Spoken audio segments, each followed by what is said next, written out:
In order to get the budget back on track, the uber wealthy are being taxed on their superannuation kitty. Let's bring in Treasurer Jim Chalmers. Treasurer, good morning to you. Good morning, Karl. Before the last election, you vowed to bring integrity back to politics. How much integrity is there in a broken election promise? Well, one of the reasons, Karl, that we made this change come into effect after the next election is because we wanted to take it to the people, and that's what we're doing. We said before the election we wouldn't make major changes to superannuation. This is a modest change. It leaves all the fundamentals of superannuation in place, but it makes the superannuation tax concessions a bit more sustainable. It makes the budget a bit more responsible. And that's our responsibility to the Australian people. We inherited $1 trillion of debt and deficits as far as the eye can see, and some of the pressures on the budget are intensifying rather than easing. And so this is about responsible economic management. It's about making a modest but meaningful change to super, where 99.5% of people are unaffected. And even for the 0.5% of people with millions of dollars in their superannuation account, they can still access tax concessions. They're just a little bit less generous. My point is, you said it wasn't going to happen, and now you're saying it is going to happen. That's a broken promise. Well, I said there wouldn't be major changes to superannuation, and this isn't a major change. It's a modest change. The PM said there wasn't going to be changes? Well, it wasn't something that we were contemplating before the election. In fact, it wasn't something we were contemplating for the October budget either. But some of the pressures on the budget, including the borrowing costs on that $1 trillion of debt because interest rates are rising, some of those pressures are intensifying. And our responsibility to people is to try and make the right decisions for the right reasons. Sometimes taking the right path is not the path of least resistance. And we take our responsibilities seriously enough that we understand that when you make an announcement like we did yesterday, sometimes it does come with a political cost, but our overwhelming responsibility to the Australian people is to try and do the right thing. This is the right thing for superannuation and for the budget. The political cost is now the trust issue that you're alluding to. Are you going to apologise to the Australian people for breaking an election promise? I genuinely don't think that's necessary, Karl. I think the Australian people expect me as Treasurer and the government more broadly to try and make these difficult decisions and try and get them right. And on the merits of the decision, I don't think any objective observer could say that this wasn't the right policy outcome. It does make superannuation a bit more affordable and the budget a bit more responsible, and we need to do that because we've got all this debt in the system that every Australian pays the interest on, and we want to try and get on top of things. And part of getting on top of things is recognising we can continue to give these tax concessions, but we can make them a little bit less generous for people who might have tens of millions of dollars in their super accounts. With respect, you knew the debt levels. If it was such a good idea, if, as you said, there would be no major changes, why didn't you have the courage to take it to the last election? Because we weren't considering it then, Karl. But why not? Well, it wasn't on the agenda then, and it wasn't on the agenda even into last year. In the October budget that I handed down. But as I keep saying, you know, some of these pressures on the budget are getting harder rather than easier. The budget's getting a little bit better in the near term because we're getting good prices for our commodities and unemployment's got a 3 in front of it and we're getting the beginnings of wages growth. All of that's good for the budget this year and next year. But after that, whether it's healthcare or aged care or disabilities or defence spending, but especially the interest costs on that $1 trillion of debt that we inherited from our predecessors, all of these pressures are intensifying on the budget and we can't ignore them. No responsible government can ignore those pressures. That's why the decision that we took and announced yesterday is all about responsible economic management. So if you're quite willing to break an election promise if something's not on the agenda, is that what you're saying? I'm saying we always got to try and take the right decision for the right reasons, even when it's difficult. OK, so no one feels sorry for the super rich, I get that. But is the real issue it won't generate the revenue you hope, and in the meantime you put the fear of God into everyone with a super account? Well, I don't think that should be the reaction. You know, 99.5% of people are unaffected. And, you know, some people want to argue that the $2 billion a year that we'll raise from this roughly when it's up and running properly is too much, and some people will want to say that it's too little. It is a modest change, but it's a meaningful change. And that couple of $1 billion a year matters at a time when we're trying to get on top of some of these budget pressures. OK, what is next then? Because I don't think you're going to stop here. trust accounts, capital gains, negative gearing? Well, we put out yesterday an assessment from the Treasury of the cost of all of the various tax breaks, but I think we demonstrated in the announcement that we made immediately after all of those numbers were released that our priority and our focus and our intention is in the superannuation system. We believe in super. We created the thing. It's world class, but it's imperfect. And one of its imperfections is that we can't afford to give incredibly generous tax breaks to people who might have $100 million in super. And so we've made this tweak to the system. So that we can make it a little bit more affordable, a bit more responsible. That's our priority when it comes to tax. It's not a broken election promise, it's a tweak. Any more tweaks coming to trust accounts, capital gains or negative gearing? We haven't been working up any options on that. But it could be part of the agenda? Well, it's not something we've been considering. But see, here's the problem. You said that before about super, and now you're saying that about that, and therefore it erodes your credibility in the electorate. Yeah, but I'm being upfront with your viewers, Karl, and saying that... It's not on the agenda yet, like superannuation. When we look right across the tax concessions in the budget, we think the most important place to act is superannuation. We will always try and take the right decision on behalf of your viewers, Karl, in the economy. None of these decisions are easy. We shouldn't pretend otherwise. But what we announced yesterday, I think, demonstrates, first of all, by putting it on the other side of the election, but also making sure that it's a modest change, even though it's meaningful. All of these reasons, I think, demonstrate our priorities when it comes to tax reform. So just to clarify, just before we go and let you do another 100 interviews, you're not going to touch trust accounts, capital gains or negative gearing? It's not something we've been considering. Yet? Well, it's not something we've been considering. I mean, I think by announcing what we will do, I think that gives people the best understanding of where our priority is. Our priority is this modest but meaningful change in super. Johnny, good morning to you. Morning, guys. It stinks of a broken promise, doesn't it, Johnny?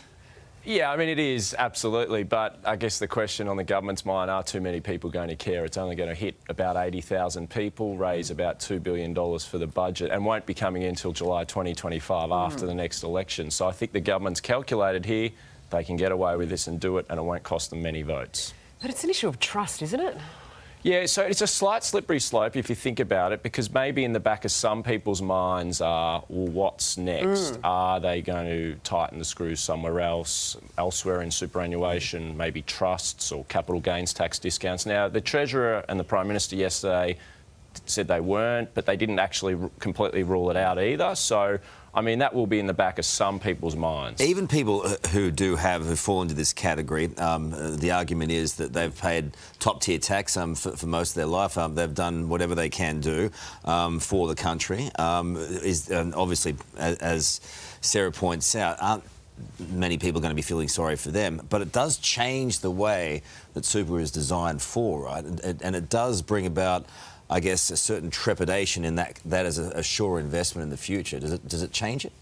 Yeah, I think they've done it enough where the concessions still remain generous enough that most people will keep their money in superannuation. Now, for example, the headline rate on these earnings over $3 million is 30%, but often people don't actually pay that, because once you build in franking credits, capital gains tax discounts, it can be lower than that. So I still think superannuation, for the vast majority of people, is going to be a pretty tax-effective vehicle to keep their money in. What are you looking at closely from here on? Well, I think the one to keep an eye on probably is trusts and capital gains tax discounts. They went to the 2019 election saying they wanted to change those. Then they ruled those out.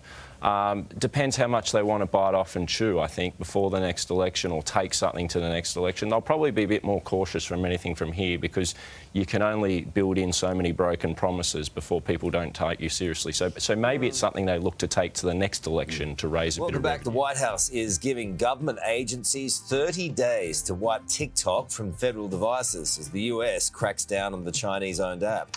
Joining us now is CNN White House correspondent Jeremy Diamond and cyber security expert Susan McLean. Thank you both for your time. Jeremy, I want to start with you first. Now, does the White House know something about TikTok that we don't? I mean, it seems as though they've been slow off the mark on this one. I mean, listen, it depends, I guess, on who you've been listening to, because top U.S. national security officials for months now, including the CIA director, Bill Burns, for example, have been warning that TikTok represents a pretty significant national security threat. And here in the United States, talk about banning TikTok has certainly been heating up in recent years. You'll remember perhaps towards the end of the Trump administration, there was talk of an outright ban on the app, which didn't end up going into effect. The Biden administration then went back to this strategy of having a committee on foreign investments known as CFIUS here that has been negotiating a deal with TikTok for the last 3 years to explore ways to try and draw more clear lines between TikTok and its Chinese parent company, ByteDance. That, of course, is the heart of the matter. That's where U.S. officials are concerned that any company that is owned by a Chinese entity or operates in China could give data and information to that Chinese company. It's so now what's happening here... Sorry, go ahead. No, sorry, Jeremy. I thought you were finishing. It's hard not to see it in the context of a heightened political environment now as well. Has that played into this at all, or has it just run its course? Look, it's certainly a factor here. Republicans taking over the House, they have certainly made talking about China really a top priority, but there is a fair deal of bipartisanship on this issue. Both parties are extremely concerned about China and the potential threat that it presents to the U.S., both from an economic competitive standpoint and also, of course, in terms of the potential for a Chinese invasion of Taiwan, which U.S. officials have warned could happen in the coming years. So there are a lot of broader geopolitical concerns at play here. Yeah, that's for sure. Susan, I want to ask you as well that this is something that Canada is looking at, issuing a similar order. How much risk do you think that TikTok actually poses? Well, I think that if anyone actually knew the data that was being collated on them when they used it, how it was being used, and the fact it can be fed back to the Chinese Communist Party, many people would simply walk away. But there's not a great understanding of that. And I think that if the American government, the Canadian government are concerned to this level, then we should be looking at it very seriously as well. Do you think that's a reality, given how popular it is with kids, how long it's already been around, and how much data has already left the building, as it were? Yeah, it has, but then it's never too late to make a good choice. If it's about security and it's about safety, I don't think we can put a time on it. Sooner might have been better. It's really irrelevant whether it's popular with young people. They're not the primary target in this in relation to the security issues. But I think that Australia needs to seriously look at it and think about the impact, the potential for harm that can occur here, because clearly they've ascertained there's a potential for harm in the States. You think it's that big a threat even in Australia? Yeah, look, as the White House correspondent said, anything that is a Chinese-owned entity is beholden to the Chinese Communist Party and has to provide whatever they're asked. Now, they come out and say that, they don't, and our data's held here and it doesn't go back there. But really, if you've got to look here locally, the reality that the surveillance or the security cameras around the government buildings are now linked back to China and they've all been pulled down, I think there's something in it. Interesting. Yeah, really interesting, isn't it? Especially because it's been around for some time now. OK. Thank you, Jeremy, and also Susan. Appreciate your insight today. Look, another big story in the US. Scientists are warning that residents near a toxic train derailment in Ohio earlier this month, you might remember that story, they're saying it may pose long-term health problems for anyone exposed after high readings of chemicals in the air. Yeah, let's bring in CNN senior correspondent Miguel Marquez, who's on the ground for us in Ohio. Miguel, thanks so much for your time. This is a concerning development. Yeah, look, they have been testing the water and the air here on an ongoing basis and found no high levels of contamination in either. In the immediate after effects of the explosion, and then when they vented that tank, there was a release, a big release of toxic chemicals, both into the groundwater around the site and into the air. And farms, in particular in the area, are very concerned about their crops, about their livestock, and about their health as well. So what they are doing now is literally taking all of that water, all that wastewater, and all of that soil that has been contaminated, and trying to pull it out and move it to 4 different facilities, 3 in Ohio and 1 in Indiana, to dispose of it properly. It is going to take quite some time. We just spoke to the administrator of the Environmental Protection Agency here and saying that it's going to take weeks for them just to get a full plan together so they can figure out how many months, how many years it's going to take to not only remove that material, but then monitor it for years to come to see if, particularly that material that went into the ground, whether it is moving in the groundwater and where it might be moving to, and if any wells, municipal water supplies and the like may be in danger in the months and years to come. Miguel, it's a hell of a story. I mean, if you live locally, first of all, I guess you'd have plenty of questions about this toxic waste being transported in the first place, and then for it to be involved in an accident, now to be staring down the barrel of months and maybe even years before it's even cleaned up. How are locals with that news? Look, they want to know where this is going. Much of it has been cleaned up. They've already removed thousands of cubic yards of toxic soil. They've removed millions of gallons of liquid waste as well. They're not sure. EPA, or the Environmental Protection Agency here, isn't sure how big the problem is, but locals want to get a sense of when the immediate mess will be cleaned up, which should be in weeks or months ahead. And then what beyond that? How much are they going to have to watch beyond that? And will the air monitoring be there? Will the water monitoring be there? Not just today, not just in a month, but in a year and 2 years from now. It seems to be getting gathering some pretty high-profile attention as well. I noticed Leo just a couple of days ago was tweeting about it, putting it on his Instagram. So it's not going anywhere, this issue, if authorities were hoping to kind of cover it up. Yeah, I don't think anyone was trying to cover it up. It's pretty difficult to cover up a train derailment and an explosion in a town like this.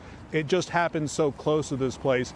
There have been similar derailments and similar situations. Do keep in mind, nobody was injured, nobody was killed in the initial accident here. And so far, other than some people complaining about sore throats and rashes and some generic concerns, there's been nothing tied specifically to the contamination. So I think everybody's sort of going into this trying to figure out where it goes from here. The area immediately around where that train derailed is probably the area that is at most at risk right now, and that is something that they are removing soil, removing water, and trying to get that all cleaned up. There are two streams that run through East Palestine as well.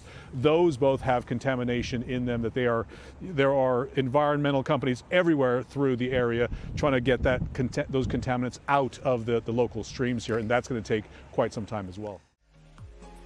Welcome back to the show. Well, the sloppy closure of an ANZ branch in Armidale, Perth, has left a whole community compromised. Confidential documents found outside in a rubbish skip and blown across the streets, exposing names, addresses, and even account numbers of customers. One of those customers, Michael Cowan, joins us now live. Michael, good morning to you. First of all, how did you find out and how shocked were you when it happened? Well, I found out last night. I was watching the 10 o'clock Channel 9 news, and I couldn't believe what I was hearing, that this compromised our accounts in the ANZ. I live 4 minutes distance walking from the ANZ, and I pass that place quite often. I've seen it cleaning out the inside and the skip bins there, but I was under I just didn't realise that there were all these accounts were just scattered all over the place. Terrible. How did that make you feel? Well, you just lose a bit of confidence. I mean, I've been in the ANZ Bank for 40 years, and we always felt that was a safe place to keep your information, and they looked after you, but it just doesn't happen anymore. It's just very slack and, unbelievable. So you found out watching 9 News over there last night. Has the bank reached out to you at all? Have you heard anything from the bank, any correspondence Nothing at all? Nothing? No, nothing. And I mean, the bank's got 100,000 people live in Armidale, and the bank's recently closed down, which amazes me, and now we have to go 20 minutes by car to get to an ANZ bank. Oh. What would you like ANZ to do now to make up for this failure? Well, a couple of things really. Reach out to all their clients who feel they might be compromised, because that's a worry for me and all the other people in this town, and tighten up their game. I mean, they talk about cyber attacked. Yeah. This is even worse than that because it's on the streets for people just to pick up. It's a sign of the times too. People feel let down all the way across Australia with these bank closures, given the bank profits. What would you like to say about that? How much the branches are needed? Well, I just can't believe the banks can get away with what they do. I mean, the interest rates go up immediately within hours of the Reserve Bank lifting them. And then the people who've got deposits in there, their interest rate hardly moves. So the banks are now bragging they're making lots and lots of money, running into almost billions. Fair bit of explaining to do. Yeah, they certainly have. Anyhow, it's what it is, and we'll just hope we don't get compromised with these information that's out there. Hope, when you're talking about these sort of details for people like you, is not good enough. We appreciate you being on the show today. Thank you so much, mate. Well, still to come, 6 habits promising to reduce your risk. Welcome back. Rates may be going up and cost of living may be on the rise, but that isn't stopping our property market from soaring from some parts. So are there still bargains to be had? Money expert Effie Zahos is here to explain, because we don't quite follow. No, I wasn't following that either. Do you know what I mean? I do know what you mean. What do I mean? It's a little bit too early to say, is this the end of the downturn? I mean, Yes. we've got so many rate hikes around the corner. So new data come out this morning from CoreLogic actually does show there's a bit of a lull with prices. Take a look at this. Last month in Sydney, the median value for a dwelling was under that $1 million mark. It was around $999,000. Now it's gone up. It's over the $1 million mark. So what the data shows is overall prices have gone down just 0.14% for the month. That is the lowest drop they've seen since rates were going up last year. So it's definitely a lull. Absolutely, to see Sydney go up. It's a lull in the lull. It's a lull in the lull. Look, for me, Sydney makes sense why it's gone up. We've got to remember, first-home buyers were able to choose now between stamp duty or land tax, so they're in there as well. But the other big reason too is there's not a lot of listings happening at the moment. Is that what's keeping things flat? Yeah, listings definitely. When you look at that data, year on year they're down about 17%. Over 5 years they're down that massive 11.9. So you can see that blue line is the previous 5 years. The red line is obviously where we are now. There's not a lot of listings and auction rates are up. But let's put this in perspective. Like I said, rate hikes around the corner. We've got a massive amount of homeowners that are on fixed rates about to roll off to variable. The property market is still in for a lot of change. But then you hear it's only going to be, and we're short on time, but it's only going to be another year before rates start coming down. Is it going to be the cataclysmic event they thought it was going to be for housing prices? Well, Bill Evans, who we had on the show yesterday, I mean, have a look at the peak forecast where rates are going to go. So, yeah, you're right. But about 3 more rate hikes, they're saying, then in 2024, rate cuts. For first-home buyers, this is the thing. I would put the noise aside and just see, OK, where are you sitting at the moment? There are so many first-home owner grants out there and rates are really good at the moment now, 4.9 Bank of Queensland if you're under 35.